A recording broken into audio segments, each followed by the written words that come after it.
Welcome to the Coach Doctor podcast, a podcast where we discuss aspects of sports coaching from grassroots to grandstands.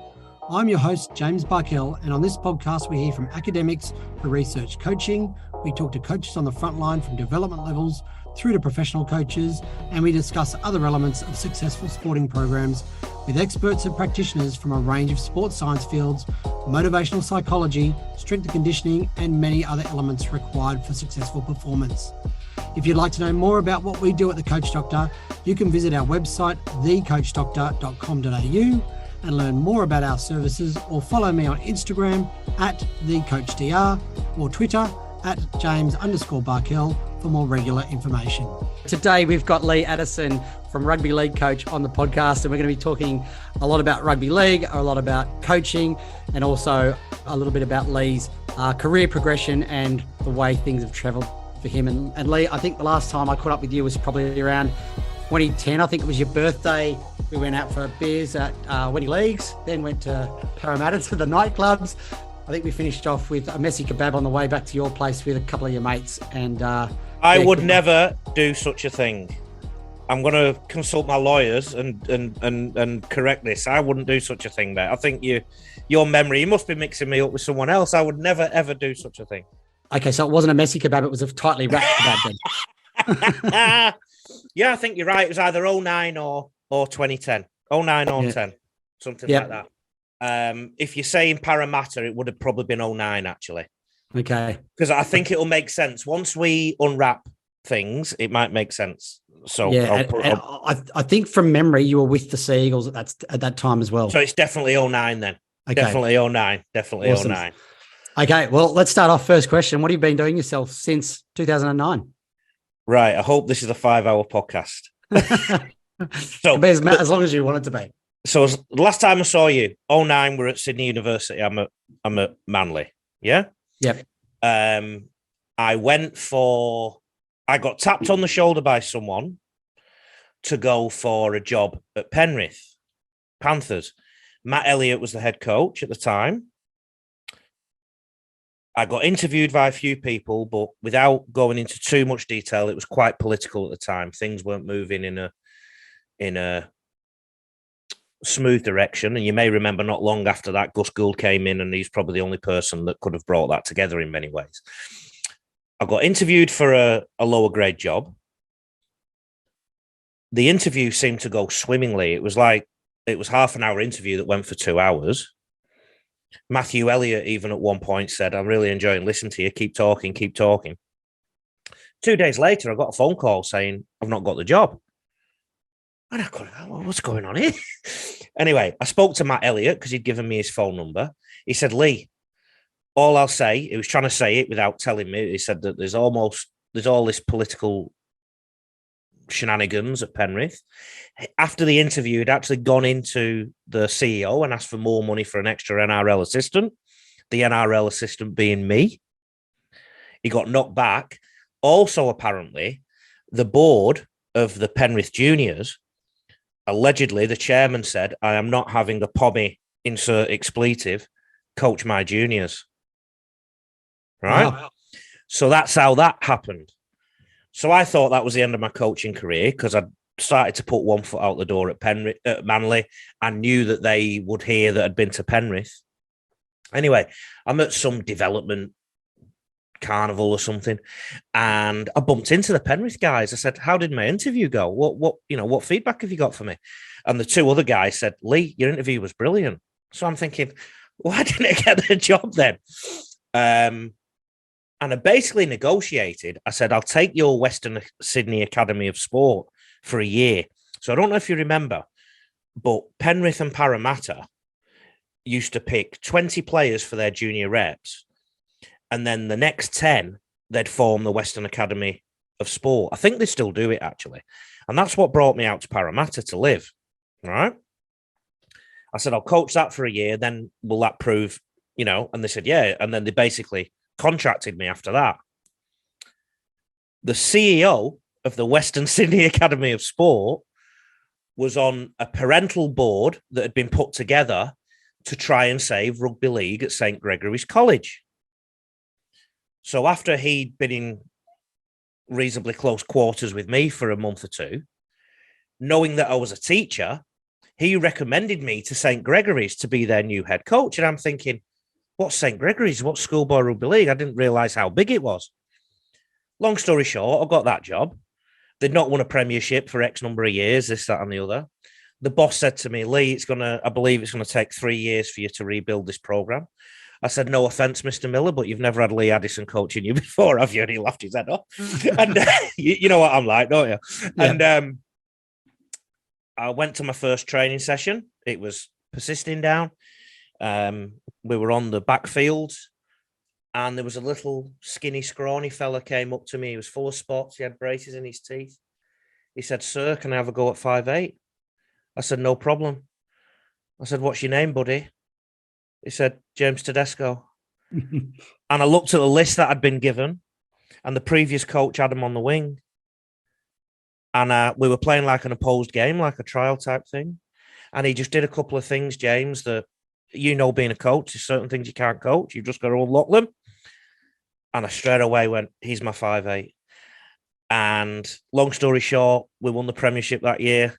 He got a big contract. The West Magpies weren't even looking at them properly. They'd say they were, but they weren't. They moved him to fullback. The rest is history. We went back to back. So apparently that was the first time since when Trent Barrett and the like were at the school. And then I got a phone call from a place called Ipswich State High up in Queensland saying, we know you're at Greg's. Can you start this program for us? I said, what have you got? And this guy, Mick Hornby, who was a deputy, he spoke for 5 minutes. Basically what he said over 5 minutes was, we've got nothing, but you can have everything. And I went to this school that was in the 3rd division. It was a massive risk because I was at arguably one of the biggest names in schoolboy rugby league. My name was still out there in Sydney. People knew who I was as a coach. I wasn't out. I'd been sacked by Gus Gould by this time at Penrith. Mm-hmm.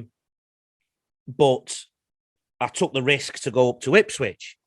But there's another thing that happened in all this time, because Gus Gould also sacked Matthew Elliott. But Matthew Elliott was the USA head coach. Guess who he brought as his assistant for the qualifiers? Yourself. Correct. So I've got this funny scenario where I'm at a school in Ipswich that nobody's ever heard of, but I ended up coaching at a World Cup in 2013. Right? Amazing. So I left England.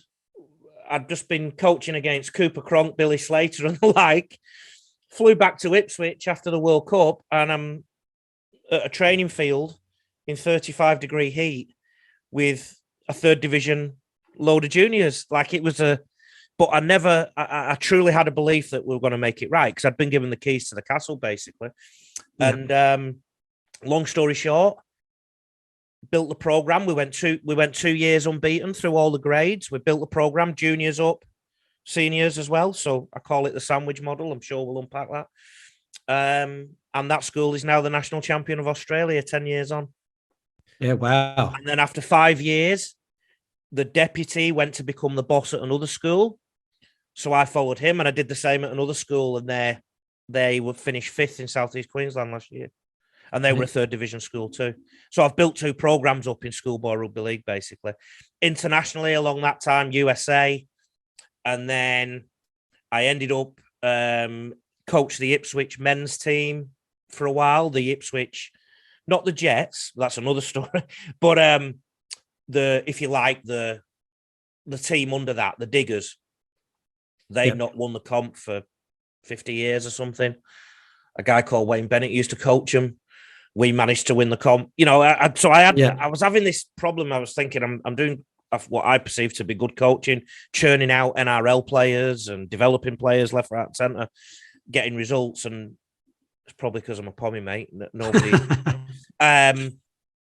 But alongside that, I also got the Poland head coach job, and we played in the Emerging Nations Trophy and won that undefeated too. So beautiful. So that's a very quick history of where I've been since 2009. What about you? I want to know about you. What have I been doing? Like I said, we finished off that Masters of Coaching and went straight into, fairly quickly into PhD. And as usual, being involved in rugby union and then started to diversify into some other sports. just in terms of, I guess, the coach development side of things. Mm. And I guess during COVID, I felt the urge to start a podcast, and here we are now, mate. Talking to lots of different coaches, sports scientists, and strength and conditioning coaches, and all that sort of stuff, and also academics in terms of their research, in terms of what makes a good coach, a good sports scientist, or different aspects of coaching, or all sorts of things. So, mate, would you believe in that time I also had time to coach Prem grade rugby union in Brisbane?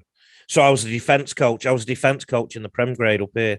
Yeah, and for a year and a bit. Yeah, Sunnybank. Okay, yeah, nice. Yeah, so yeah, I've not stopped basically, but then this business started to take over a little bit. So I've basically had a coaching hiatus for a year and a half from coaching teams, but I've done more coaching than ever, if that makes sense. So yeah. So tell me about rugby league, coach. How does the business work, and what do you go and do? So basically, at the end of my time at Ipswich State High, I'd done 5 years. I'd built it from the ground up. We were the second best in South Queensland for 3 years on the trot, second to Keebra Park when they won the national title, or Palm Beach. Our record was unbelievable, and I thought, and I don't want to get negative, but I thought if everything was right in the world, somebody would offer me a Q Cup job or whatever. I'm right on the door of a club here, and they've not even asked me to run water because it's all political, I suppose. I got a bit frustrated about that. And what that made me do was think that when I was in England, there wasn't enough jobs to go around to make a living. So I came to Australia to pursue coaching, and there was more than enough jobs to make a living. Yet some of them, the ones that you could get, probably didn't really help you make a living. The ones that you wanted to get, there was all sorts of machinations involved in getting them. I'll leave it there. And it doesn't help being an Englishman in 12,000 miles away. That's all I'll say. As evidenced by the chairman, who said I'm not having a pommy insert explicit, right? So that does exist. And I thought to myself, well, basically geography and accent has provided a problem for me, and this is rugby league's problem. So I wanted to solve the problem of geography. I thought, I want any coach in the world to be able to access resources. So I was frustrated you couldn't go to Amazon or Dimmocks and just buy some rugby league coaching books. Have you ever read one? Like it's, if you did, it would be 30 years old. So I wanted to provide something for coaches. But ultimately, and this is where the business has ended up now, I wanted to give that player from any part of the world, that athlete who loves rugby league or who has the physical prowess to succeed in rugby league, or the mental application to succeed in rugby league, any part of the world, including the depths of Australia. And I can go into so much detail about what I've seen, lad.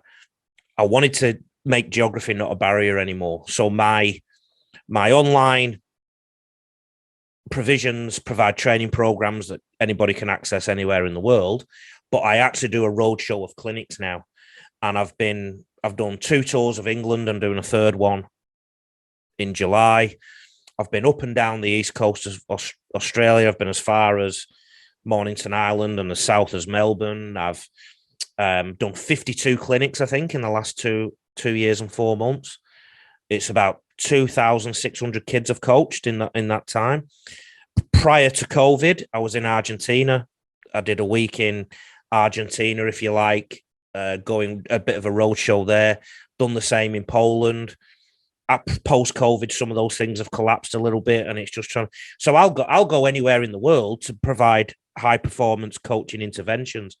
I've just sent an ebook out actually to as many people as applied for it, and in the emerging nations world, about how you can, in this bite-sized world that we have, everyone think, if your car's broken, I don't know what you like as a mechanic, but we like to think we can go on YouTube and find the answer.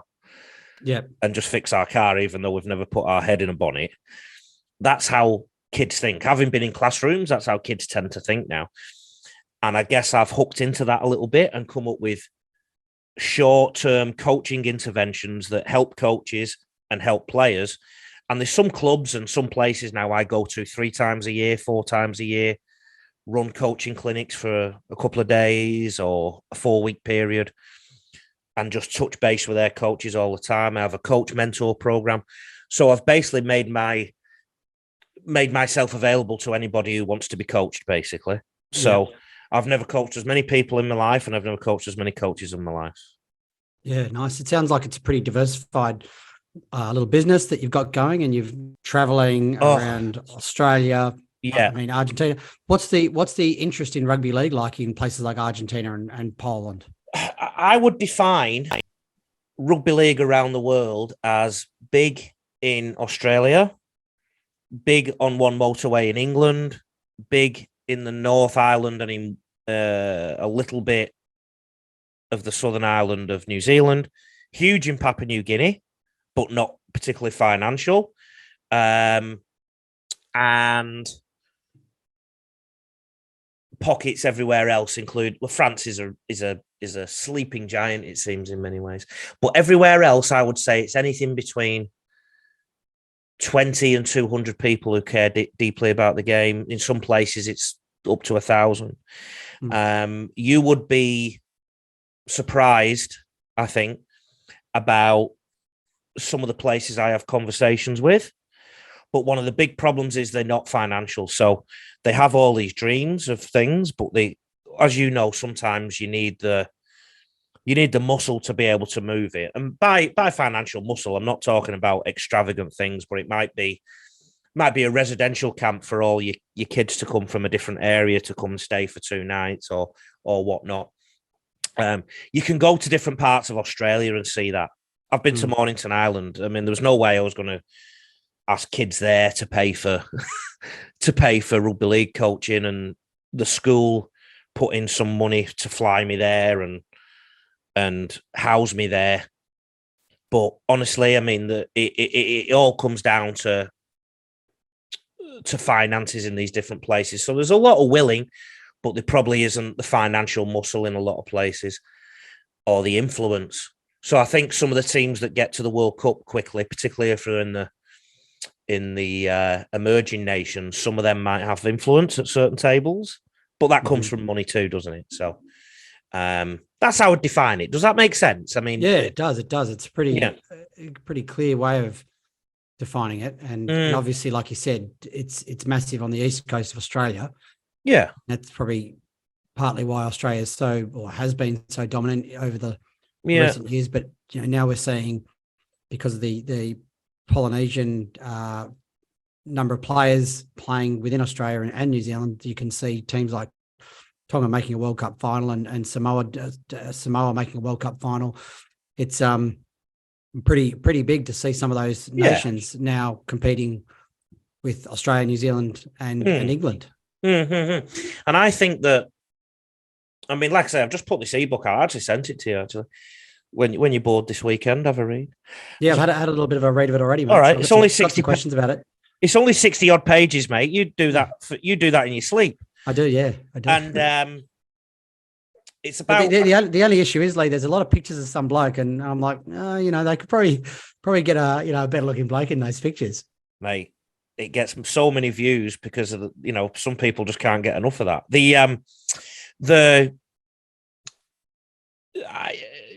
Let's use somebody like Wales, right? Yep. I don't know how across you are Rugby League World Cup history, but in 1995, they reached a World Cup semi-final. Yep. There was a lot of rugby union converts in there, right? What happened in 93, 94, 95 in rugby union? It went full-time professional. So that pathway started to close up to switch across to league. By 2000, they reached the semi-finals again, but they clearly weren't as much a force. I mean, they nearly won through to the final in 1995. In 2000, they had a good first half against Australia, but Australia got over their hangover and decided to play in the second half and racked up 40 points, I think. Fast forward 2008, they didn't qualify for the quarters from memory, and they haven't since. And I could go Scotland, I could go, I could name a few others. USA, who I was involved with, we made the World Cup in 2013. There was some political upheaval. Even if there wasn't political upheaval, what needed to happen and what I'd started to put in place, we needed to develop juniors that could play in this World Cup coming up in 3 years' time. Because those juniors, let's say those 12-year-olds in 2013, they'd now be 22. Yeah. And in the next World Cup, maths wasn't our strong point, was it? But in the next World Cup, they'll be 24. Yeah. So with some long-term planning, and I call that the sandwich model. There's nothing academic about it, but a sandwich model. You look after your top, you feed your top, you get your top team going, but you've got to have one eye on the future, and you've got to bring, and that's exactly what I did at Ipswich State High, exactly what I did at Maple Park. And the game is littered with teams such as Wales, and Scotland, and USA, and I could go on and on and on in the emerging nations. One-hit wonders, great World Cup, then nothing. Great emerging nations World Cup, nothing.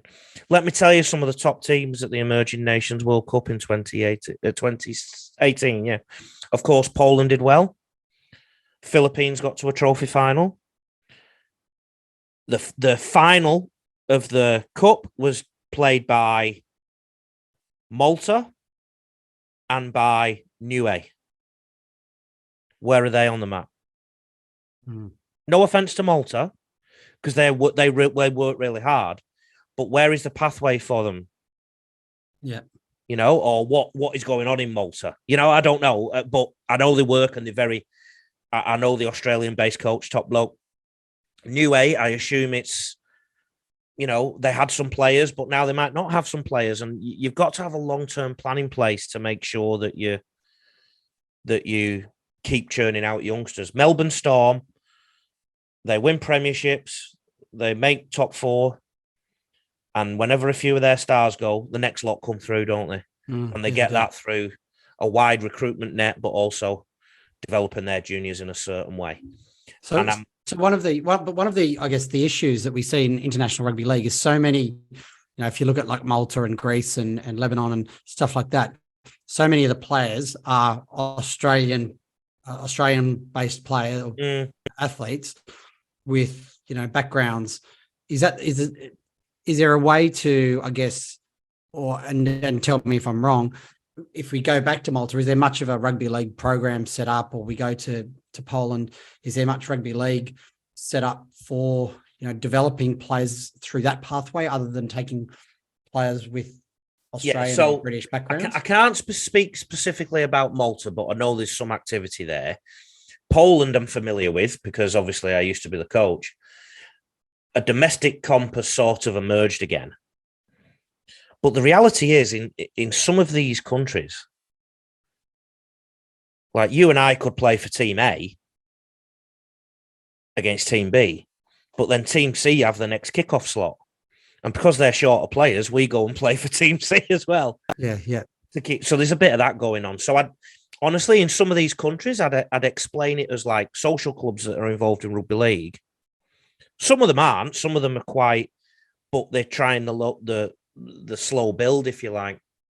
And the other thing about heritage players, so for example, I'm an Englishman with an Australian passport who has Irish and Polish heritage. So I'm assuming I can play for, not that my legs can probably do it for me anymore, but I can probably play for England, Ireland, Poland, and Australia. Yeah. Right? What quite often happens now in this commercialized sport world is people go where they're most likely to get noticed. So your emerging nations players, if they qualify for Poland and the USA, but USA qualify for the World Cup, guess which team they're going to choose? But the other thing is, when the other team starts going all right, let's say Poland go up and USA go down, they can switch now as well. So there's that issue too. Yeah. I talk about heritage players in my ebook, and I think if you try and tell me that I don't have the right to represent Poland, get ready for a big argument. Well, Well, did you know I'm a rugby league international? You are? I am, yeah. Who did you play for? Played for the Netherlands. There you go. Yeah, yeah. Do you So I've got qualify for? yeah, my mother's from the Netherlands, so Yeah. I went over there and played rugby union for a while, and then when I came back to Australia and I had a crack at rugby league, I can't remember how, but somehow I got contacted by someone that knew knew that I had the Dutch heritage because Yeah. I guess probably because I'd been over there playing. I Yeah. played a bit of rugby union over there, Yeah. and yeah, ended up getting in contact and going over and playing some Well, international rugby league. I think they're a bit of a sleeping. I wouldn't say giant, but a sleeping concept. I think it's happening over there. Yeah, it's But when I was over there, this is years and years ago. This is 2005 or 2004, five, somewhere around then. And I'd sort of fly over, stay for a couple of weeks, prepare for a game. So I think from memory, yeah. So it was it self-funded? Did you have to fund it yourself? Did you have to pay for your yeah. own flight and whatnot? We had there were sponsors that sort of took part of the load off. So Yeah. and then the club I was with over here also contributed. So I think I wasn't out of pocket a lot of money. Well, that's all right. Yeah, it was a pretty good opportunity. And look, I just wanted the opportunity to play international rugby league. And Well, the embryo is still there, I believe. I'm just having a look at the world rankings now to see where they are. What other heritage have you got? just Australian and Australian, and Dutch. Dutch. The Netherlands are ranked 18th in the world. So I guess, part of what I really want to do now, the next coaching job I'd like is to be the head coach of a country and get them to a World Cup. Well, we could go over there and do the Netherlands Dominate. together. Yeah, exactly. Head coach, I could be the assistant. I There you understand go. the culture. There you go. But that is my mission now, if you like, because I just see the potential in all these places, but they just need some help. Mm. They just need some help. And like I said, quite often, I would imagine that the Netherlands have been working really hard. I don't know anybody on there, but they're probably working really hard. They're doing all right if they're ranked up there. I mean, they're officially ranked. I mean, we can talk about the ranking system, but that'll be another podcast. They're above Malta, who I said just won an emerging nations competition not so long ago. They're above South Africa, who've played in a World Cup or two. And they're above Philippines, who played Poland in the final of the emerging nations. And they're above Poland. So, they're obviously doing a lot right there. So I can't comment on what they're actually doing, but there must be something going on there to say that they're ranked that highly. And I do know they play some games, like they have played some test matches against Germany and whatnot. And I think as well, they got rankings points because that was the only international. I might be wrong. I'm sure Germany played Holland in the middle of COVID. Okay. So I'm therefore, they got more rankings points that year than Australia, New Zealand, and everything else. So the world ranking system is very convoluted, but it's also good in the sense that you can, if you go to a sponsor and say we are ranked 13th in the world, will you give us 20 grand? It sounds quite good, doesn't it? Hold on, I'm just going to see if I've got my jersey here in the cupboard. Okay. I thought that was your undercrackers draw. There you go. I'll have to find it. Now, funny story. We weren't allowed to keep our jerseys after the test matches. So I tried to steal mine and I got caught and gave it back. And I think I was flying back to Australia the next day. So that was my recovery, sitting on a 24-hour flight back to Australia. But when I got back to Australia, I jumped online and I found some website that sold the jerseys, and I'm like, this is bizarre, like that. So I ended up buying the jersey, like exact replica of the jersey I played in. Wow. And got the number put on the number 4 because I played in the centers. Nice. Yeah, so it was good. I was really lucky that happened. So let's use Holland as sort of like a model. Let's say Lee and James were planted in there. I would like to hook into Dutch history and culture and whatnot.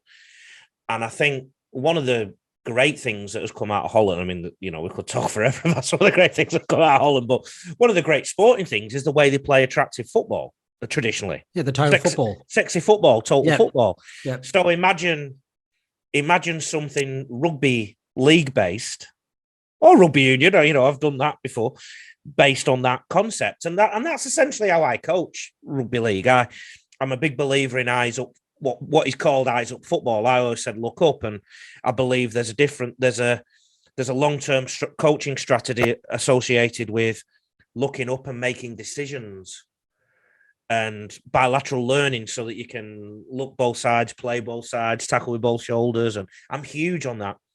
And so I think my rugby league is sexy football personally. But yeah, that's the kind of thing to talk about in the ebook. Don't try and copy Australia, be yourselves. And get ready, Holland. yeah, you talk about that part. Let's go back to we'll go to your ebook. You've got 2, you've got 6 to go, and the one you're currently talking about is 6 again. So I was going to talk about 6 to go first, but let's go to 6 again. Go wherever you want, mate. Yeah. Well, while we're talking about the international game, 6 again is based on developing nations, isn't it? And you've got that section where you do talk about developing your own identity. Don't copy Australia.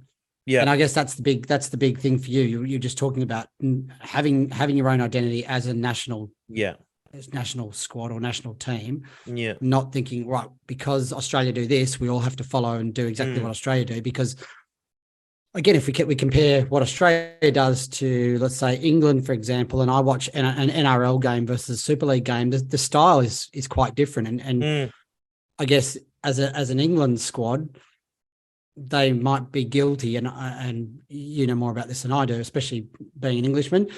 They could be guilty of going, well, Australia win World Cups doing this, so we've got to try and match them doing same thing. But at the same time, they don't play that way in Super League, so why are they trying to change just for a national team? So that's just an example. I don't know if they do that or not, but I find when I came from England to coach in Australia, one of the biggest learnings, and this is 2 years before I met you, basically, I found that English players and the English rugby league subculture, we used to stand in changing rooms and get ready to go out and bash someone. We used to psych ourselves up for games. We would look after ourselves and dress formally and everything else and go in, and we'd really psych ourselves up for games. And I coached Great Britain student sides and stuff as an assistant coach, and then the England students coach. And we'd come to Australia and we'd see the Aussies going about the way they did things. I think, why are they so casual? Why are they so casual? I came to Australia and coached a team in the community down in Manly while I waited to get my Sea Eagles team. And I could not believe the players arrived in thongs, so flip-flops for anybody outside of or whatever outside of Australia. You're not talking about the underwear. Yeah. They were in cut down shorts. They looked like they just come from the beach. And 20 minutes before we're playing, half of them looked like they were going to just lie down on the bench. And that straight away, I can still see it in my mind's eye. I thought, this is the absolute difference between the two countries. Because as soon as the first whistle went, they bashed each other. The game was fast, but they played football. And there's a different mentality with playing football than trying to physically get over the top of someone. There's a completely different mentality. If you look at England, if you look at the evolution of the game and whatnot, and prior to me being born, we used to have a lot of players come out of the mines, basically. A lot of the towns and cities that are involved in rugby league were mining places. So players would come from down pit and then go to training and blah, blah, blah. So we had a lot of toughness about us. Somewhere along the line, Australia adapted to that, changed the way they do things, the Australian culture. The 1982 Invincibles came over and kicked our botties and brought a new dimension to rugby league, pretty similar to what people like Pep Guardiola are doing at Man City now, and Jurgen Klopp when he had Liverpool firing. They brought it to another level. And I guess we've just been playing catch up since then. There was one game in, I think it was the 2001 tour where England A played Australia. It might be 2001, 2002. Rob Burrow was playing for England A. And Rob Burrow was a bit like Jonathan Thurston. He wasn't the most structured half, but he'd play what was in front of him. He looked like a kid just having fun. I have never seen Australia under the pump as much against an England team. Yeah. That shouldn't have been able to lace the boots. It's because they played some instinctive football, they chanced their arm, they were tough in the middle.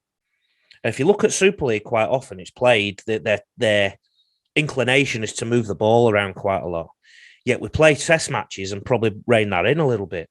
Yeah, definitely. Like I watch Super League, and I find Super League's a really exciting version of rugby league to watch. I find it can be a bit more exciting than NRL. Like NRL is a great product. Yeah, but I just find there's a little bit less structure in Super League. I mean, it's probably not so much less structure. There's probably it just seems that they do throw the ball around a little bit more. It's a little bit looser in terms of, they are playing what's in front of them. They're on tackle 3. The play on tackle 3 might be this, but if there's an opportunity on for something else, let's have a crack sort of thing. Where I don't think you see that as much in the NRL, although it probably is changing because you've got like your halves, like your Thurstons, and your 6 again rule, which opens things up. Yeah, there's something else I want to talk about the two mentalities though, and it's something I've certainly felt since I've moved to Australia. I actually consider myself a lot calmer as a person. Mm. And it's not just aging, it's something I picked up straight away. I just found people when I got here were more calmer. So, there was a little problem. The old saying, don't sweat the small stuff. Yeah. Well, in England, your average Joe is actually quite good at sweating the small stuff and also getting quite excited when something goes great. That's why we have passionate football fans. Mm. And I noticed after being in here 7 years and going back for the USA tour to England, I found that just the English mentality in conversation sometimes can be up and down. It can be quite confrontational. You know me back in the day. You'll probably find that, Lee's in a good mood today, or he's not. You know what I mean? Like, yeah. Whereas I find Aussies tend to be a bit more level. A bit more level. I don't know if there's something in the water or whatever, but they just can't come up to Queensland. It's that on steroids. Yeah, I think it's the vitamin D in the sun. Yeah, and also they sweat less small stuff here. Mm. So if you think about that for rugby league, well, first of all, before the game's played, you're not going to sit there stressing as an Australian. You know. Yeah. Number two, if you're 10 points down with 10 minutes to go, your natural inclination is to look at your processes and try and get yourself out of it. Mm. Whereas in England, some of our players tend to be a bit emotional. You find it in different cultures. So there's a thought process out there that Polynesians play in a sort of hard and fast way and don't pace themselves as well as some of the English players or the players that have come from a Caucasian background. Or, you know, I'm not saying I'd agree or disagree with that, but, you know, I've never, ever found a Samoan or Tongan player or Niue player or Cook's player who has never given me anything but 100% all the time. Mm. But the problem with that is if you go 100% all the time, sometimes the brightest candle burns the fastest. Yeah. You know? Yeah. So there's different cultures, there's different... And I had, at Ipswich and Mabel, I had players that were full of Polynesian players and I had to manage that mentality with them. And it's not, you know, not every Polynesian player is hard and fast all the time and not every English player can't paces themselves. There's always... But as a rule, they tend to be a bit... Yeah, and you see that in other sports as well. Like you talk about the French, they've got this element of flair, but they've also got this, you know, they're loose cannons where you know, if you can get them off their game, they lose discipline. So you know, and same with like the South American in rugby union, like the Argentinians and even in football as well. So similar sort of thing. We see these if they can be really elusive and creative athletes, but then if something changes, if there's pressure, they can start to crumble or lose discipline. Yeah. And I mean, a perfect example of mentality and the importance of it is the All Blacks record in the World Cups over the years. You and I are both old enough to remember that the All Blacks were very much labelled as chokers in World Cups, weren't they? Yeah, they were. They cracked the code, was it 2011? Yeah, 2011, just getting over France. Just. Yeah. And you can't tell me that wasn't about getting it right between the ears. It was all about getting it right between the ears, because talent-wise, they probably should have won the previous 3 World Cups. Yeah. And that is a perfect example there of how mentality can... Because one thing I found teaching a lot of kids, a lot of young Polynesian kids, they do have that when they're happy, they're really happy. When they're sad kind of approach. And it's just, and you have, this new world in society, resilience, but it's actually a key thing. And I think resilience is keeping yourself on as much of a level as possible, treating the twin imposters of winning and losing, or good or bad, as equally as you can, and looking at them from a sensible lens as much as you can. And what can you do to solve that? And I just find that whole... I mean, I coach players, I coach people, and the team comes out of that, and I find I hook into that kind of thing a lot, really. And what makes them tick? What do they want to do? Right. It's a real interesting. It's hard to define too sometimes. I mean, we've probably minced some of our words up here a little bit with it, but and some people will say, some people in those communities, might be English people listening going, no, I'm not like that, or Australians that are a little bit around. But we're putting a wide brush over the top. But there are different unique traits associated with each country. So going back to Holland, I assume something in their DNA brought them to the conclusion that they're going to play total and sexy football. Right? Well, England, it's been long ball, head it down, hope that Harry Kane's on the end of it, or Peter Crouch, or so. There's difference in...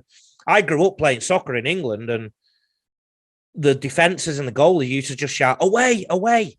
And if you booted the ball as far as you can in defence, you got a big clap from the crowd. Yeah.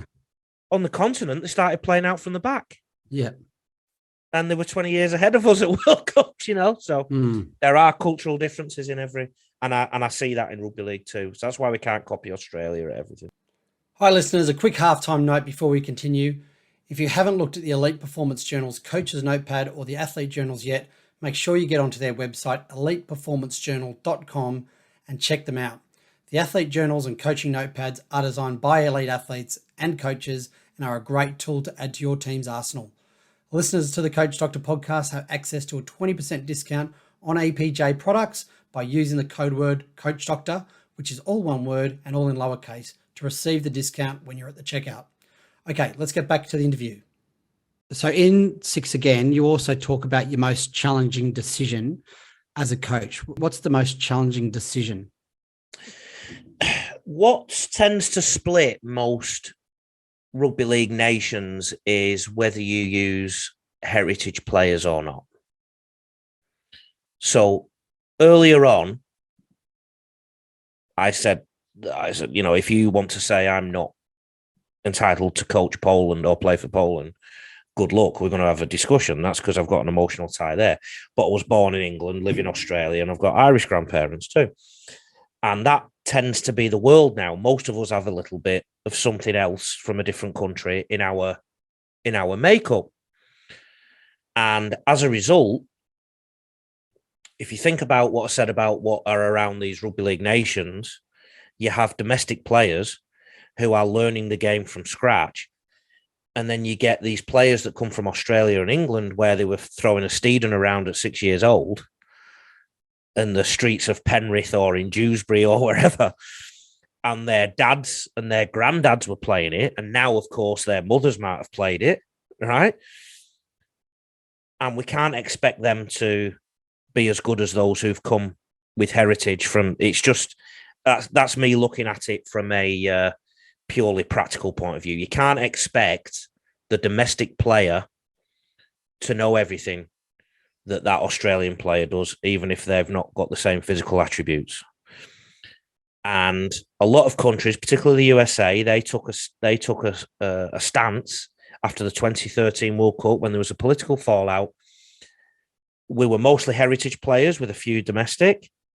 They literally flipped it round. Domestic, one or two heritage players. And I think they even had to jump through hoops to make sure they got in the team. The result, 2017, the worst team in the competition. 2022, didn't even qualify. So I don't think one way or the other. I think somewhere in between. Yeah. And I propose in a lot of emerging nations that you have a sliding scale. So it might be, let's use Holland as an example. We might bring 20 Aussies or British over with Dutch heritage, one or two domestic. But then in a year's time, there's going to be 5 domestic and less British. You know what I'm saying? Yeah. But the other thing is, I also think it's unfair to write the heritage off. And there needs to be some kind of pathway where they can equally apply to be in that team and judged equally. Because just because your parents decided to move to a different country when you were 3 years old doesn't make you less of a rugby league player or less important, I think. And we uncovered stories when we were coaching Poland. There was players grandparents that were technically born in Germany because Hitler had occupied it and put prisoner of war camps in there. Yeah. So they were Polish. And but they could have been eligible to play for Germany. And originally the Rugby League International Federation knocked a couple of them back until we appealed. Mm-hmm. It was only because they were appealed. As soon as the war was over, it became Polish territory again. Yeah. So if you're born there, and then all of a sudden it becomes Germany. Because there's some places in Poland, you think about history, sometimes they've been Germany, sometimes they've been Poland, sometimes they've been Belgium or whatever. Like it's just the way it's been, So it's not a clear-cut decision. And I call it the most difficult decision because it's unfair to domestic players to put a full heritage team in and not give them an option. It's unfair to heritage players to put all domestic players in and not give them an option. We need to come up with a transparent and fair system in all these nations so that everybody can look and go, yeah, I understand why the Australian with Dutch heritage, I understand why he's prop ahead of the Dutch player who's played in the local comp because he's got a few more street smarts, but I'm going to learn off him.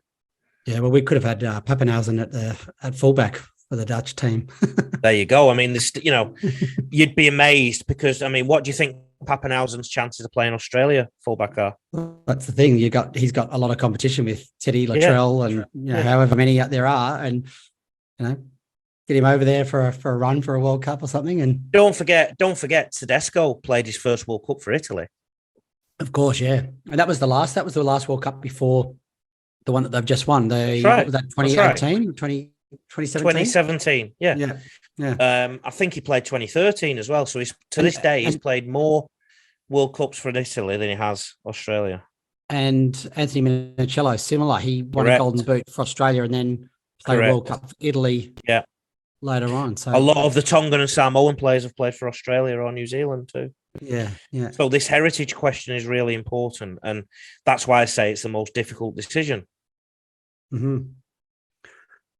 Okay, let's go back now. We're going to go back to, you did your Masters of Sports Coaching back at Sydney Uni. What led you to do that degree? I'd done half of it in Loughborough in England. I'd done an MSc in England. So my dad always said, I'm going to race you to get a doctorate. Right? Mm-hmm. I'm still 1 year ahead of him. He's got his master's degree, bachelor's, blah, blah, blah. And I always found that I quite like university. I love being in the lecture theatre or the tutoring environment. I like being the class clown sometimes as well, I just liked it. I just like the people I mix with. So I enjoyed that. And I did a Master's of Science in Loughborough part-time while I was still a teacher. And long story short, I had a lot of family die quite reasonably suddenly of motor neuron disease, including my mother. A few things happened personally. I just thought I'm going to have a year in Australia. And that year has turned into 17 at the time of writing. And but I thought I'd best finish my master's degree. So I got in touch with Sydney. I saw the Master of Coach Education, because in England I did a Master of Science in Coaching. Here it was the MEd Coach Education.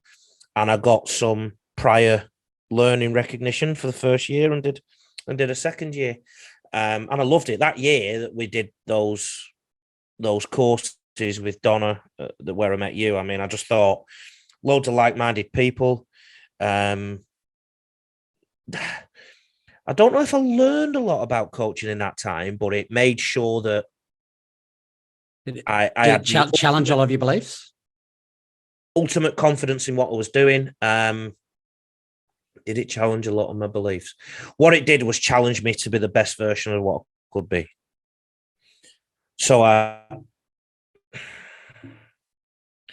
I could sing something on this microphone now, and a singing coach might say, "Oh yeah, there's some potential in that voice." I might think I'm Freddie Mercury, but he'll think, "Nah, you're nowhere near." And then he'll put me in a course for a year or so, and then I'll come out a bit better. You know, you don't know what you don't know, do you? So at the time, I was thinking, I'll teach these some things, you know. And at the time, it was really. But when I think back on it, it challenged me to be better. It challenged me to be a bit more measured. And also, when I think back, I thought of different ways of teaching people. So I would use my coaching history, if I was potting it in different times, I'd say the first decade or so was about really learning the game. The second decade was about how to teach people to learn the game. It was about pedagogy. And it was, the result of that is hopefully a coach that is quite rounded in that sense, in that I can get messages across quite quickly. And great. And then you went up to Queensland shortly after that, and you talked to me earlier on about starting a doctorate. So what happened there? Talk us through, I guess, that process of moving up to Queensland, getting in touch with, was it UQ or Southern Queensland? USQ. So I was running Ipswich State High School Rugby League Academy. Initially, in my first year there, I coached an A-grade side. The second year, I didn't, and I had a bit more time on my hands. So obviously, when you don't have to go training Tuesday, Thursday, and to a game on Saturday or Sunday, you get up, 10 hours back a week or 12 hours? Yeah. So I wanted to pursue a doctorate because I do actually quite like studying. I like the discipline involved in it, even though I leave it to the last minute to write essays and stuff. I do like the discipline of it. And I got in touch with, ended up talking to Matt Renshaw's dad. And basically, they wouldn't get me into that university. I forget which university it was, at Kelvin Grove, because the Master of Education didn't have enough points or something. I can't remember the exact detail, but USQ were keen, and they were keen on my project. But they wanted to get, in my first year, they wanted to get some other things into my academic transcript, if you like. So things that were missing from the MEd. Things I don't understand. You'd understand them. You work at the university, but I'm a bit more like, what do I need to do? Let me know what I need to do. And so I did 1 year. Yeah. But at the same time, if you like, the not the pressure, but the inkling to do a business was chipping away as well. And to get myself out there business wise. And I just made a decision eventually. So it sits there, and I believe I've got a few years yet. I can still pursue it, but we'll see. Yeah. All right. We'll see. Okay. And I'm going to go back now to the first ebook. I think it's the first one, 6 to go. So you got 6 to go, and then six again. So you got 6 to go, and you broke that up into power plays for coaches, the club, and then for players. So Yeah. it looks at it from a pretty holistic point of view, where Yeah, you look at coaches, players, club. The first thing you look at is the 3-step system that any coach can use. Tell us about the 3-step system. And I think one of the things that stuck out to me was it looks like it's adaptable across any sport as well. So I call it isolation opposition game. So that's the one that you're referring to, isn't it? Yeah, yeah. So I'll use an analogy of boxing, right? Again, I think I'm the world heavyweight champion. But if I go into a boxing trainer, a boxer will look at the way I throw them. He'll say, no, Lee, I've got to teach you, put this juke up here and put your arm straight and this, that, and the other. And these are the reasons why boxers from different countries go to America and get whooped, because of the pugilism involved. So I assume he'll teach me via shadow boxing first and then a punch bag. And I refer to that to isolation. So you're practicing the skill. You've got no external stimuli to worry about. Nobody's going to hit you. If you think about rugby, both codes, nobody's going to come in and tackle you. That's catching and passing the ball, performing a tackle on a shield. That's isolation, where all you've got to think about is your body and what you do with it. That's all you've got to think about. You take that then to the next stage, opposition. Now you've got to carry out those activities with external stimuli in front of you. That external stimuli won't necessarily want to kill you.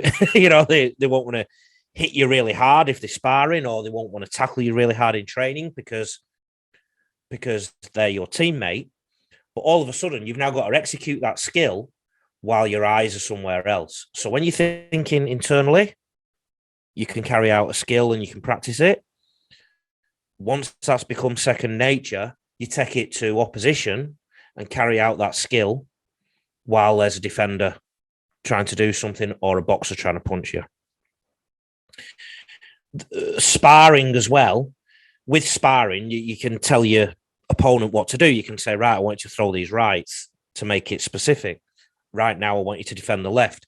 Then eventually, you say to the spar opponent, just do whatever you want to do all the time, and I've got to react to it. That's the game concept.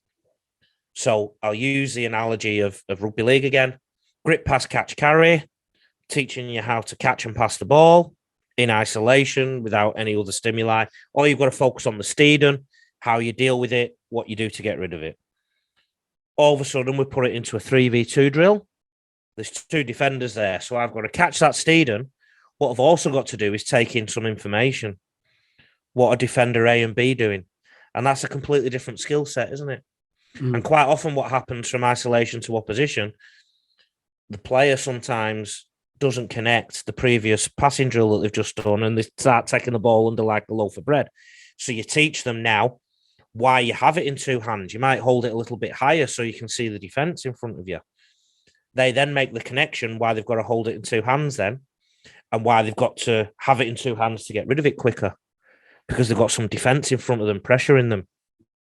So they get used to the 3v2 drill, and then you put them into a game scenario.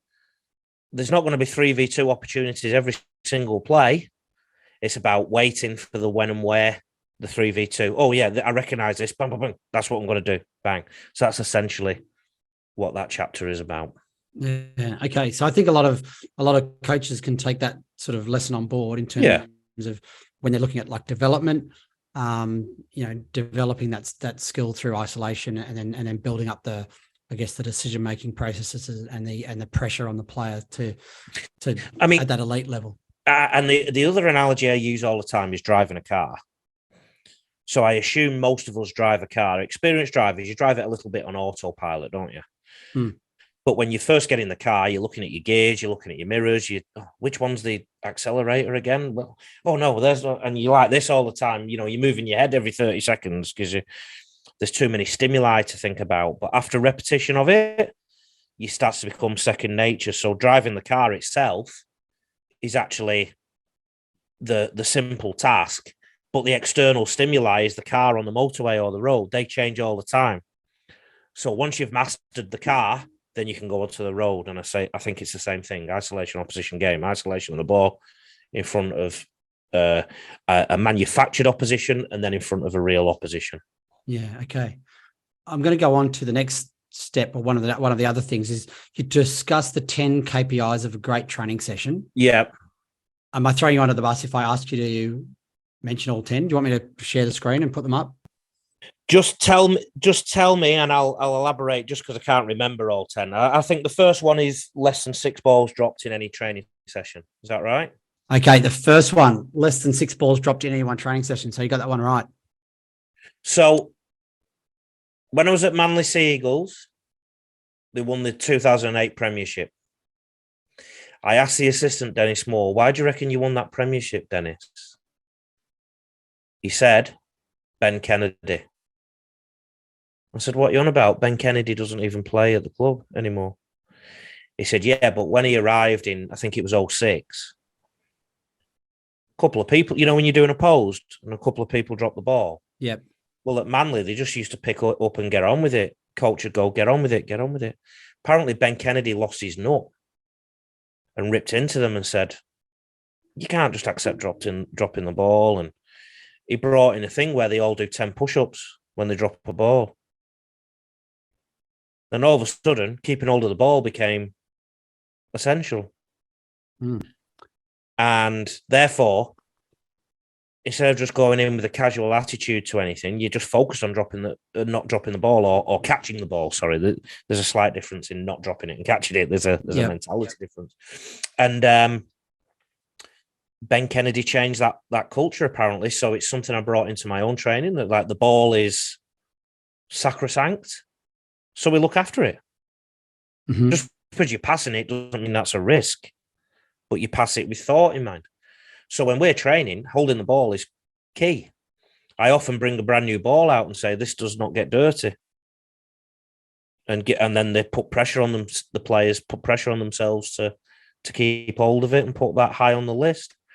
I think, you hear coaches at half-time in rugby league to go, oh, yeah, we need to complete a few more sets and this, that, and the other.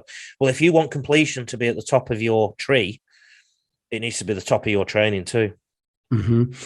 Playing devil's advocate, if we hear some people talking about developing creativity and I guess more risk in training session, which is likely to result in more drop balls, but sometimes that might be the right environment for that to happen. Is what's the right sort of, I guess, balance there in terms of making sure you've got a bit of creativity, making sure that you're putting a bit of risk into training sessions so that you sort of, I guess, develop, but at the same time being aware that a drop ball is one of our KPIs that we want to try and minimize big time, so that when we're in on game day, we've got a high completion rate or something along those lines. Let's say we've got a 3-month pre-season or 2-month pre-season. There's nothing in that document that says you've got to do that in every session. That is your goal. Yep. So therefore, the focus becomes the training session. So how do you reckon you train today, lads or ladies? Oh, yeah, judge yourself on this. Oh, we dropped a bit too much ball. Judge yourself on that. Judge yourself on blah, blah, blah, blah, blah, blah, right? Yep. So it's the 10 key indicators of a great training session. And that gives you something to aim for all the time. You might go all through the season and not achieve a great session.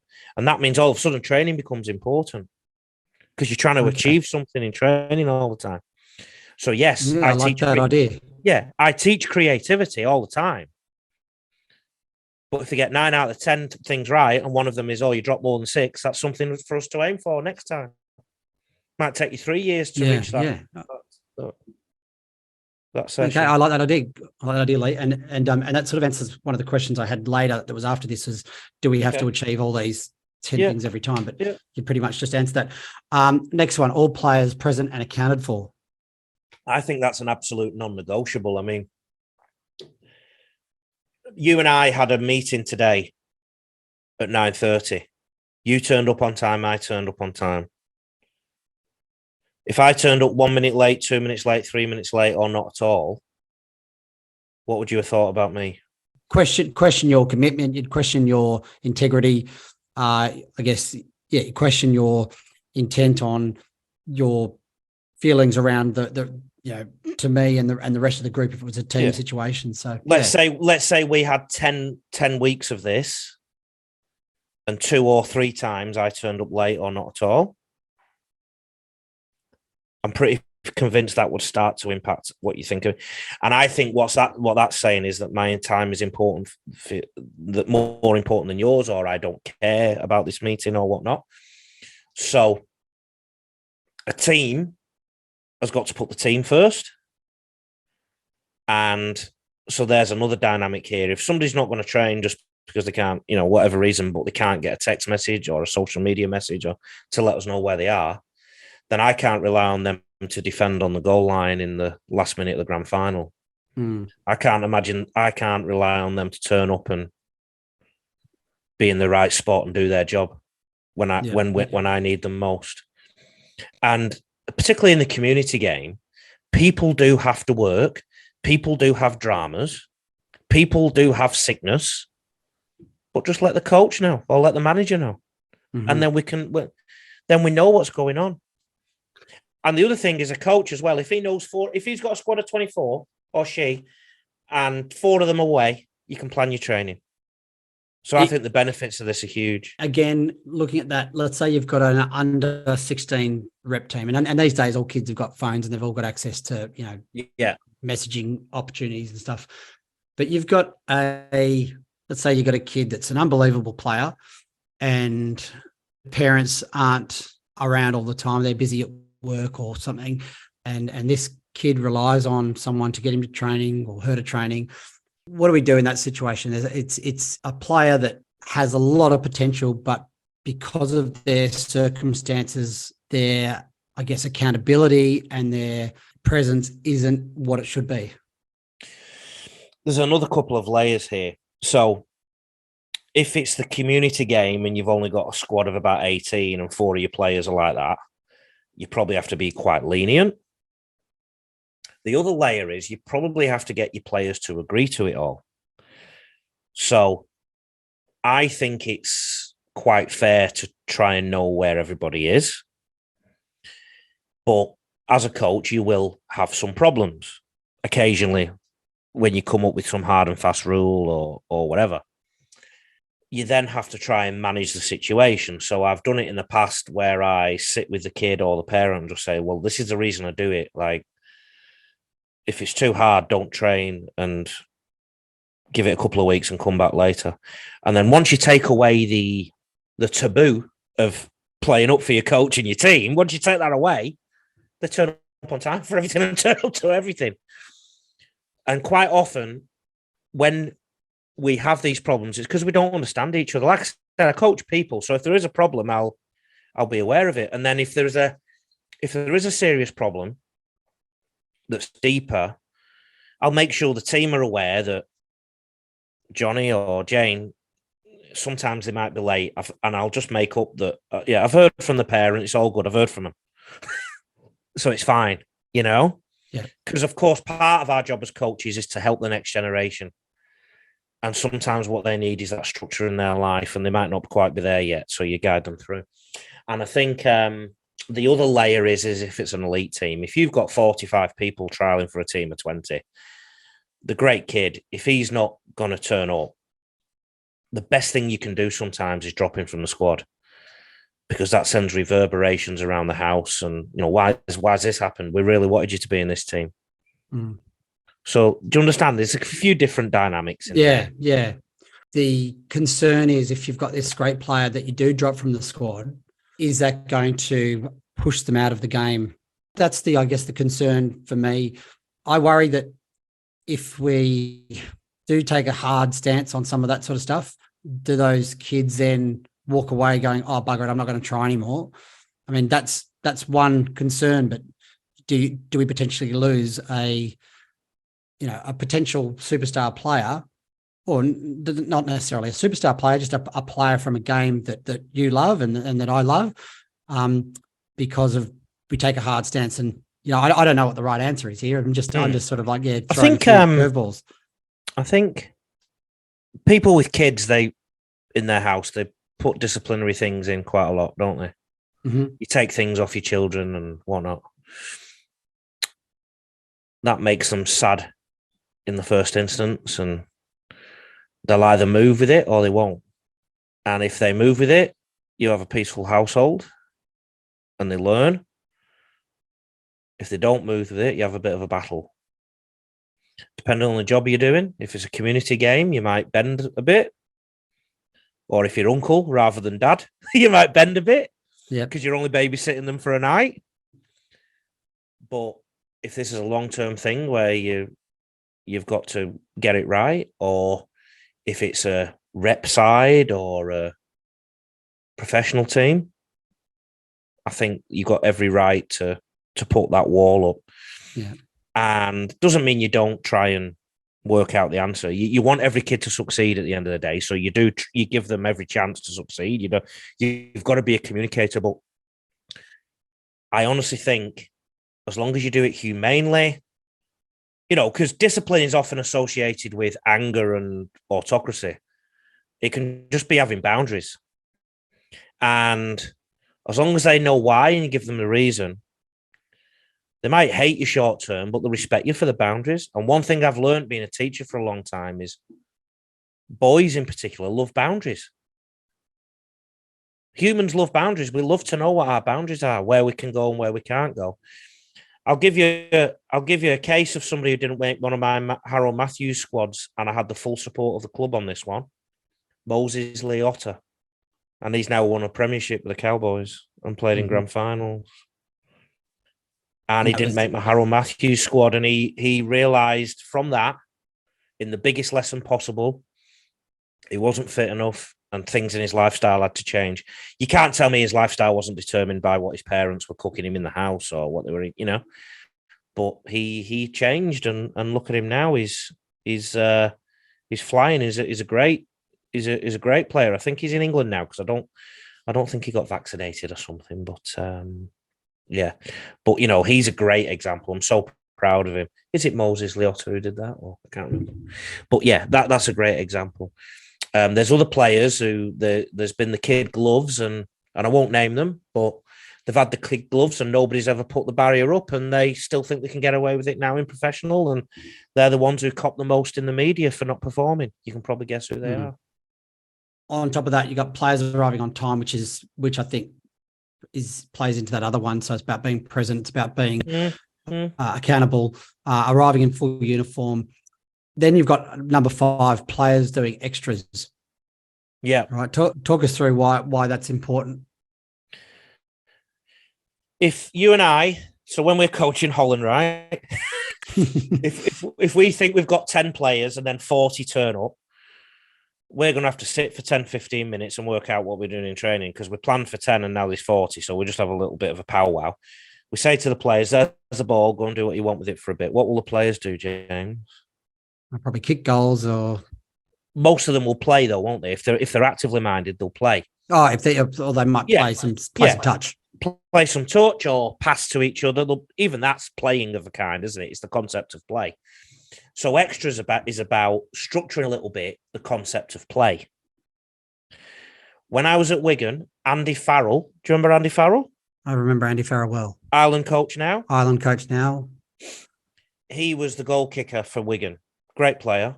After every training session, before every training session, after every training session, he'd do his extras. And he used to kick goals, practice kicking goals. His mate, Terry O'Connor, is one of my great mates. Used to stand behind the goals, catch the ball for him, kick it back out for him all the time. He just stayed with him all the time. Andy Farrell's kick percentage went through the roof. Also, Terry O'Connor, a prop, was also one of the best drop kickers in the club, because all he was doing, repetition-wise, was doing dropouts back out from under the sticks. He wasn't the dropout expert at the club. People used to let the halves do it. Because he was a prop, people never assumed he'd do it. He could slot drop goals over from 50 metres away. But the coaches never used him because he was a prop and he'd been pigeonholed. So extras, I've seen players do extras and I've changed my team based on it. So I've had that little bit of structure around it. So forwards, I want you to run and practice running onto the ball, or small-sided game there. Outside backs, I want you to practice kicking and catching, blah, blah, blah, blah, blah. I've changed my team on it based on that sometimes. So when you ask players to do extras, you'll set up a structured system for, positionally. I'll set up a situation where the players have to come up with their structure. Okay. So I think a lot of players learn best when we're not coaching them. So I think peer coaching is huge. So give me an example. Like let's say you've got your halves and you want your halves to go and do some ball playing or passing. Yeah. At the line. You might just give them a bit of an idea. I want you to go and work on, your passing at the line or something along those lines. Yeah. And then they go and structure their own. Yeah, they will come up with something, 1, 2, 3, 10 things that mean something to just those two, the 6 and the 7. The two Johns brothers, apparently they could wink or blow a kiss to each other and they just knew what was happening. Yeah. Apparently Joey had a thing where he dug his toe into the ground and Matt knew what was coming next. It meant he was going to run. Yeah. Okay. And it got leaked. It got leaked to the Great Britain team. And Great Britain were looking for it and still couldn't stop it. But yeah, so there's little things like that. And us coaches don't even need to be involved in that. We just need to let them have the opportunity to learn that. Yep.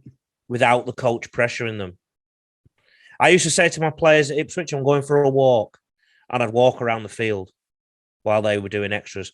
They come up with a set play, some of them. Ronaldo Mulatalo, Phil Sammy and all them. And we scored a winning try with it in a game. Yeah.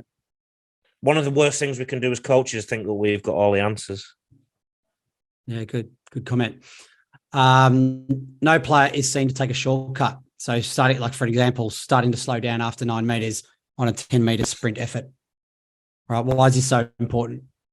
If you do 10 of them and you take a meter away each time and you only jog it, well, that's 10 meters you've lost. Everyone else has sprinted for 10 meters longer.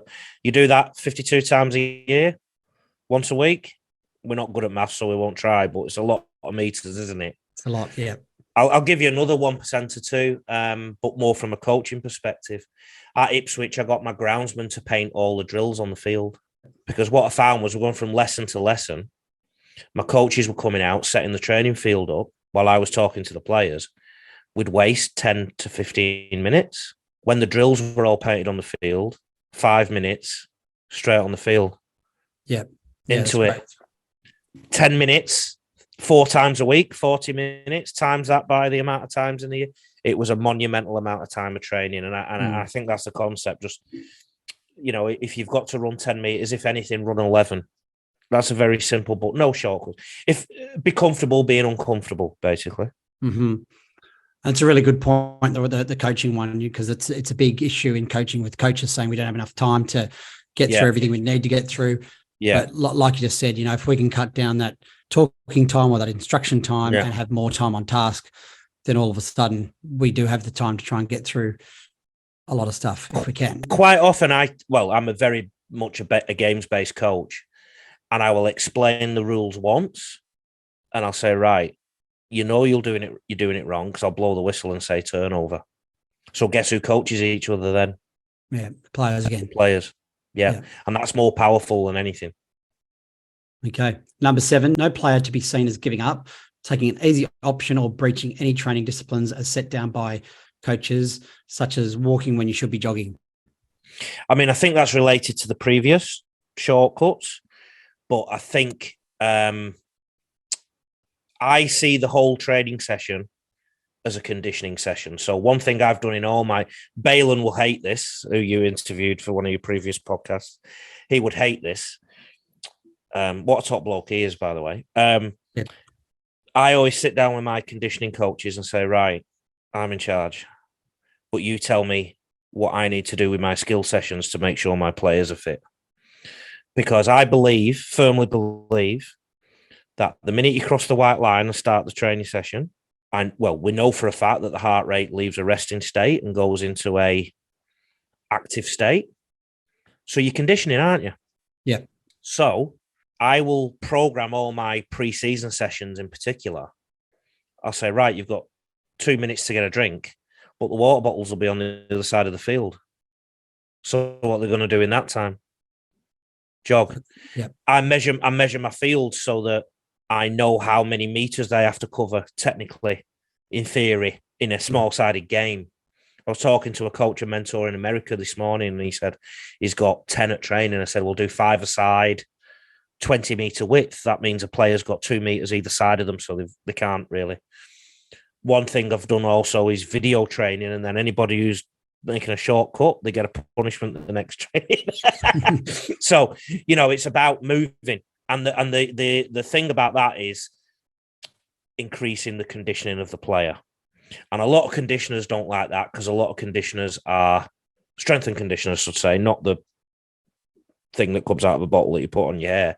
A lot of strength and conditioners are all about measuring things, and it's a bit harder to measure when it's in a game scenario or in a skill-based scenario. That's where use of GPS and whatnot has come in the past as well for me, to measure where they're at. But yeah, I always say you jog. Players jog until I tell you to walk. Because it's a fitness thing. Yeah. Okay. All right. Next one, you've got general communication is excellent. So when you're talking about communication, are you talking about like we all talked about before, letting the coach know if you're going to be late, or are we talking about something else that's specific to on the ground? All of the above. Yeah. All of the above. I think if we're a team, you've got to communicate. If you're in a relationship with a partner, communication is the key to maintaining that relationship.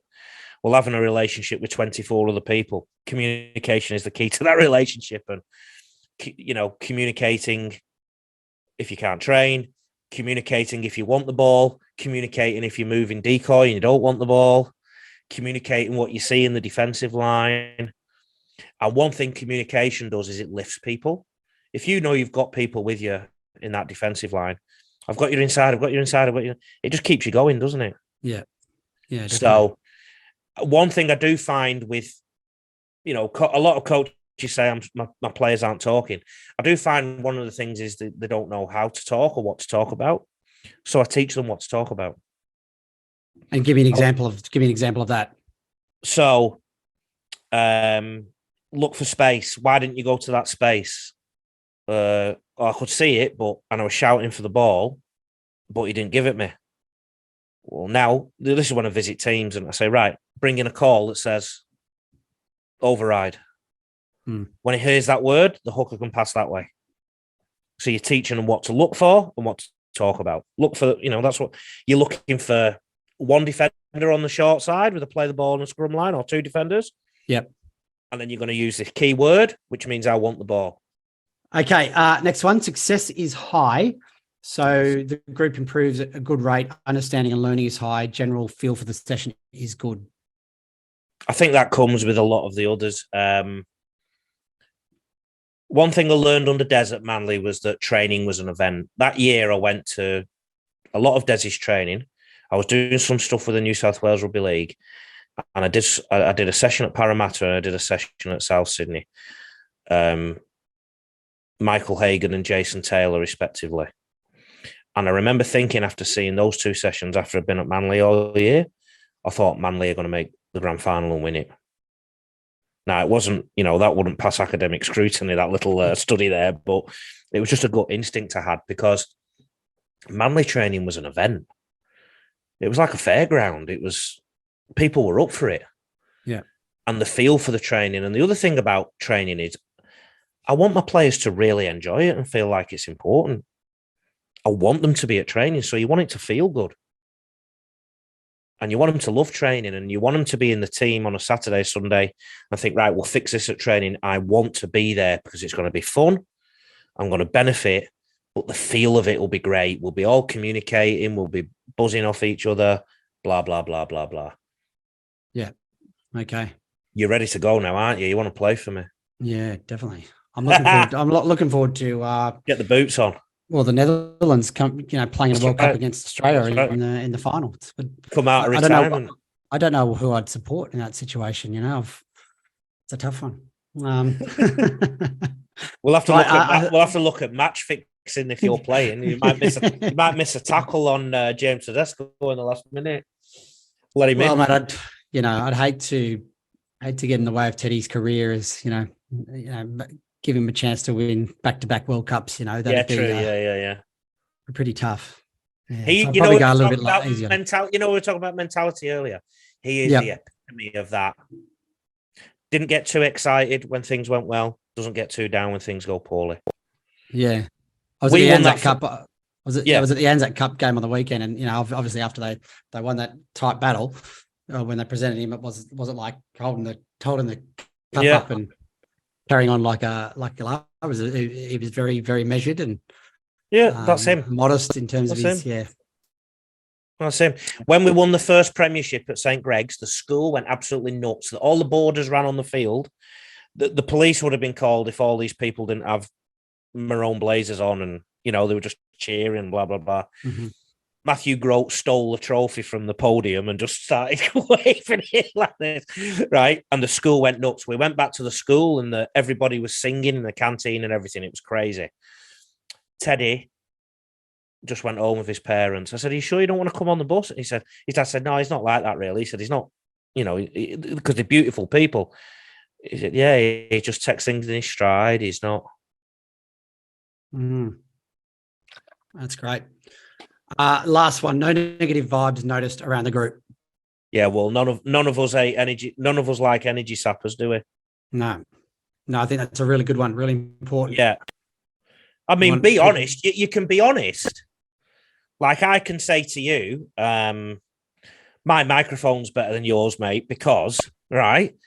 Yeah. So, but it's not like I'm going, "You've got a crap microphone." Look at your microphone. Yes. So that, that's different. It's just the way you approach it, I think. So it's not like the brother and sister that are about 7 or 8 years old. It's approaching it in a mature adult way. I find most arguments that descend, it's just that you're trying to outdo the other person and putting them down as much as you can. Yeah, I deal with it every day with my kids. Yeah. And I think that's a really, really important one. That energy sappers versus energy providers or energy people that contribute energy to the group. It's really, really important. Yeah, that's probably another big one for me, where it's really about what do you add to the group rather than what do you take away from the group. One thing I've learned in teaching too is I think I'm quite a disciplined teacher and a harsh teacher, but I think most kids know that I love them. Yeah, I am telling you this because I'd have a go at the act, not the actor. Yeah, good. I like that. That's saying that's a good one, mate. We've been on for a while, so I'm going to finish up with one or two questions. One thing I noticed when I read through the books, it's a rugby league, a book based on rugby league. You use a lot of rugby league analogies, like 6 to go, 6 again. But one of the things that came out to me, and I don't know if you agree or not, but realistically, they're not technical or tactical coaching books. They're more guides on how to develop a positive program and a positive training session, and they're quite adaptable. You could take one of those books and adapt it to soccer or AFL or in most cases. Maybe maybe some of the contact elements might be a little bit less, or might be a bit different. But was that a conscious decision from you in terms of when you were writing it? Was it it's a rugby league book, but did you think this is just coaching in general and it's just this is adaptable to a lot of sports? Or did a little bit? Yeah, but also it's a free book, so I guess all coaches don't like to give away their secrets, do they? Yeah. Right. No, you don't want to give away everything. I do give away my secrets, but you have to pay me for them. Yeah. Basically. And even when you pay for the secrets, I give for free. I tend to give people ingredients, and it's up to them what they do with those ingredients. The ebook sometimes is the cookbook that tells you how to put some of those ingredients together. So somebody who's followed my stuff will put loads of bits together. You can certainly get off me a load of free stuff that will help your coaching. I have no doubt about that. But if you really want to get into the nitty gritty, you have to go into the websites that I own.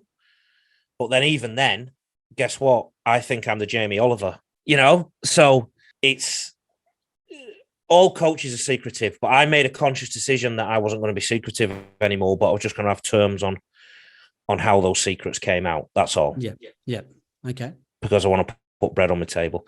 In terms of the ebook, though, and in terms of the free content I've got on YouTube and on Facebook and wherever else, I do think there's enough out there that you don't have to give me a cent and you still improve as a coach. I do like helping people like that. So yeah, nice. So we'll finish up. Lee, last question. What else is going on with rugby league coach? What's the future for rugby league coach and yourself, other than coaching the Netherlands with me? Yeah. What's going on? And also just quickly plug yourself. Where can people find you through social medias and websites and that sort of stuff as well? So for the ebooks, I'll send them to anybody who emails me. admin@rugbyleaguecoach.com.au. admin@rugbyleaguecoach.com.au. My website, rugbyleaguecoach.com.au. Don't forget the AU on the end. Everyone does. Facebook, Rugby League Coach. Instagram, @Rugby League Coach. On Twitter, I am RL Coach on the net, but I don't think Australia's huge on Twitter, really. Most people tend to follow me on Facebook or Insta or TikTok even. I'm Rugby League Coach on TikTok. Okay. What's the future? What's the future for Rugby League Coach? I would like it to be, if I could plan my life out Rugby League Coach-wise, I would either be the head coach of a nation that's trying to get to a World Cup. So I really like the themes of my Ipswich and Mabel job were getting an underdog and taking them to the top. St. Gregory's was an underdog. They hadn't won anything for ages. Everyone said they weren't going to win anything for 3 years. I like taking underdogs, mate. And I think that's something that suits my approach and my mentality and my bit of Alex Ferguson in me, I think, even though I'm a City fan. I like to, talk about people who've done it tough and everything. I like to do that. So I like that mentality. So I really want to get hold of an underdog and bring them somewhere. Right? Yep. I want to do the hard work. I really do, because I want to be remembered as that person who inspired others. I want to help. I want to go to a country as head coach and hopefully develop a coach from another country, to take over from me one day or whatever, and develop juniors. I think nobody's done that before, so I really want to do that and develop juniors underneath. So that would be option one. Option two would be to put these junior development programs that I've talked about in Six again, and hopefully do them as a roadshow around different places. And honestly, I want to do that around Australia and around the world. I've already started that process. I've got clinics in Orange and Kingaroy, and I've been to Mornington Island and somewhere else I'm going out bush. Where is it? I've forgotten. But anyway, I get pulled. I've had emails from Fiji this month. So geography isn't a barrier to me. I will go anywhere to deliver that rugby league. So that's what I want rugby league coach to be. And I've given myself two options. I'm either going to be a head coach of a team, but I always say to anybody I talk about being a head coach, I want to look after your juniors too, or at least oversee it and teach the next generation, because that to me is the job. If you're going to be a head coach, don't just coach your top team and expect everything else to happen for you. That's personally my. I would coach a national team for free if they let me develop their juniors, basically. So okay. So any national bodies listening at the moment, there you go. You've got someone put their hand up. But at the same time, I want to do that around Australia, and around England and New Zealand and France as well. I'm not, in that sense, there's not enough quality coaching goes out to all the kids out there. It's that simple. I think the NRL is taken from 4% of the Australian population or something like that. So yeah. Okay. Well, Lee, mate, it's been an absolute pleasure chatting, and it's as we said, it's been a while, and since that last kebab 12 or 13 years ago, whenever it was, mate. I wish you all the best with rugby league coach and with whatever you're doing. And mate, we'll keep in touch and see what we can organise. Same to you, mate. I'm really happy, to see you doing well, and you look really well. I want whatever you're having to drink and eat, mate. You're doing well. So I've got the I've got the ingredients and I'm doing it for free. No, it's just the camera, mate. It's just a bit. All right. It's those TikTok things or those Instagram where you can put the filter. You got a filter. No, it's just a filter, mate. Yeah, it's just a filter. George Clooney copied me with a beard here, with the grey bit. Don't worry, mine's grey as well, and there's grey here and here, so it's all right. Anyway, mate, take care, and let's keep in touch. I hope you've enjoyed this conversation with Lee Addison. Some of the key takeaways from me from this conversation were the idea of developing resilience as a tool and being able to treat winning and losing, or good and bad, as equally as you can, as a way to avoid stress and stay focused on performance execution, and not sweat the small stuff. Performance anxiety is such a big part of athletic performance these days, and this idea is great in terms of focusing on each task as it comes and staying in the moment more than focusing on the past or the future. Another message I really liked from Lee was the idea of treating training sessions as an event, making each session enjoyable and full of energy so that athletes want to be there. This is a great message, and this can be the difference between buy-in from a group and just another season. And finally, Lee's idea of the head coach is also associated with development as well. He discusses the need for developing longevity in a program, and that starts with the development. It's very easy as the head coach to focus solely on the top of the pyramid and forget about the foundations holding the top in place. Well, that brings us to the end, and as usual, I hope you've enjoyed this episode and learned something new. Please share it on your social media, share it with friends, like it and leave a review, and until next time, keep learning.